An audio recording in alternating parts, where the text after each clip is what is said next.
First question is going to come from the line of Steve Jewin. Steve, your line is now live. All right, thank you, sir. And I have just one question for Mr. Nelson, and then I'll get off the line. Roy, you've had such a legendary career already, so many great fights, so many accomplishments. If things don't go your way on Friday night, is this it for you, or do you keep on keeping on? You know what? It's one of those things.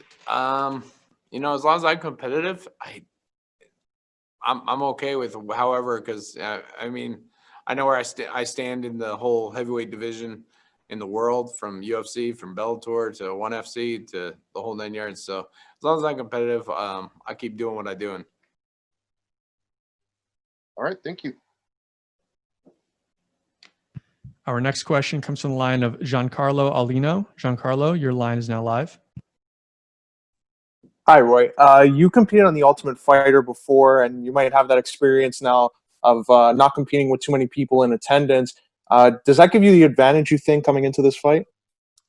I think it gives the advantage is definitely changes your fight style, because you're not going out there and making sure you're pleasing the fans. So you're just kind of going out there and just, you know, getting the W any way you know how. I think that's the difference between when you're playing with fans live, you know, it's like a rock and roll concert. You got to make sure everybody's happy. And how does that affect a fighter? Like, you've been around this sport a long time. Having no fans, does that really take a toll on a fighter, or is it just that it allows you to hear a corner more and helps you?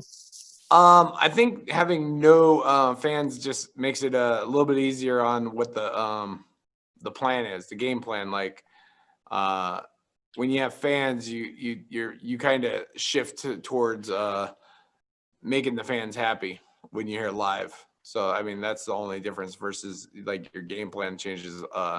You can stick to a game plan better. Thank you very much, and best of luck on Friday. Thank you. Our next question comes from the line of John Eric Poley. John, your line is now live. Hi, Roy. I wanted to back up, to 2 weeks ago, we saw Tim Johnson get a big win over Matt Mitrione, and you were celebrating on Instagram. You were very happy for your teammate there. Can you just put it into words, though, just how proud you were of him? I was living vicariously through Tim, because I've been asking for the Matt fight. I've been asking for a check. I've been asking for a lot of guys, and I just take fights whatever I get. So that fight was just one of those kind of just marks, because just telling Tim exactly how to beat him and how to basically just get the job done. And Tim executed a game plan that was flawless, besides a little headbutt. Yeah, I wanted to touch on that too, because he said that in his post-fight that you were very helpful to him during training camp. Now, for this training camp for you, is Tim helpful to you just like you were to him? I didn't really have Tim this training camp, just besides I think we made it work specifically for me, like, because this was a short notice fight for me. So not really, because we're, more for Tim. And then Tim actually had a fight. And then when he got back, he came back, I think so I got like maybe one good sparring session with him. And then just the last thing for me then, a few years ago, I was in Vegas and I stopped by Floyd Mayweather's gym just to see it. And you were in there doing some boxing training. So I was wondering, do you still go over to Mayweather's, and how have they helped you through your career? Throughout my career, working out at Floyd's or Bones's, I pretty much I go everywhere I can find good work. So anywhere I can find good work and work with good people, that's where I'll go. Thanks. Good luck this weekend. Thanks. All right. Our next question comes from the line of Jay Anderson. Jay, your line is now live. Thanks very much, and welcome back, Roy. I wanted to ask, at 44, what's the biggest difference in your training today from, say, 10 years ago? 10 years ago, the difference is not being able to find a gym now. I mean, this at 44, there's a pandemic, so finding a gym is really hard now. Back then, you could find a gym just throw a rock. All right, now, if you do get past Moldavsky, would you be interested in being one of Fedor's final opponents? You know what? I've always wanted to fight Fedor. But I think if I get past Moldavsky, or when I do, I think it's time for me to actually start picking who I want to fight versus just taking whoever they give me. And last one for me, you talked about, having the fans there, you kind of feel that pressure to put on a show. You've always been a guy who likes to entertain, though. Is that a change in mindset that you've had now, where you've got to start looking out for yourself more? No, anytime I've always, because the fans are the ones that pays the bills, but it's just different when it's live because they're not paying the bills now. Now it's TV stuff, so it's a little bit different. Now you just go out there and put on a show, but you just go out and win, and then that's all that matters because that's all the network matters. All right, thanks very much. Best of luck this Friday. All right, our next question comes from the line of Arkady Sakovsky. Arkady, your line is now live. Hi, Roy. How are you? Good. Greetings from Israel. My question is, you are a knockout artist. You prefer to stand and bang in the phone booth, but a lot of people don't know and maybe don't remember that you're an excellent grappler. Will we see the grappler? You know what? I'm hoping we'll see all my versatile tool belt skills that I have in this fight, just because that's what my coaches want to see. So I have to give them what they're the only ones. They're the fans that I have that are in my corner. If anybody wants to hear how good your grappling is, they should hear Rampage's commentary on The Ultimate Fighter after your win against the late great Kimbo Slice. Of course. Good luck to you, Roy. Wish you well and hope that you win, and maybe we'll see you fight for the title. I appreciate it. Thank you. Our next question comes from the line of Dimitri Kagan. Dimitri, your line is now live. Hey, Roy, you spoke about picking your opponents. With Valentin being a up-and-comer, he's got an impressive record. Do you feel like he was not worthy of fighting you, or would you have just rather fought somebody else? And how do you feel about fighting him? Have you studied him? No, fighting, Valentin, I'm always gracious of, being able to fight, whoever, and especially up and comers, the whole 9 yards. It's just throughout my whole career, I've never actually picked a fighter, pick a fight where, but there's fights that are on my radar that I actually wanted, that it just never came to fruition just because, whatever politics are or not politics or how the game is played. But it's just there's just fights that I want, and there's people I just want to beat up, and that's what it is. We're in the fight game. I fully understand. You've been around the block. I mean, you deserved it. If you had your number one pick, who would be your number one pick or your top three? Fedor's just one of those legacy ones, but then a Matt Mitrione is I just want to beat him up and just make some money. That's just a Who's the third one? You can't pick two. It's either one or three.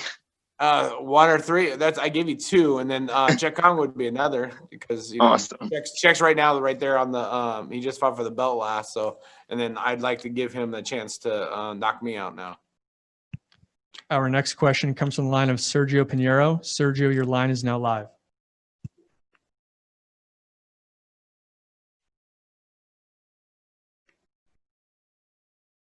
And it's not live. Sergio, you there?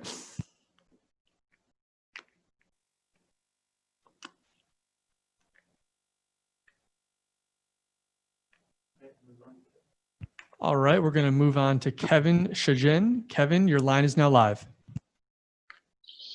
Hey, Roy, Big Country, how we doing? Good. All right, Roy, you've had a long career.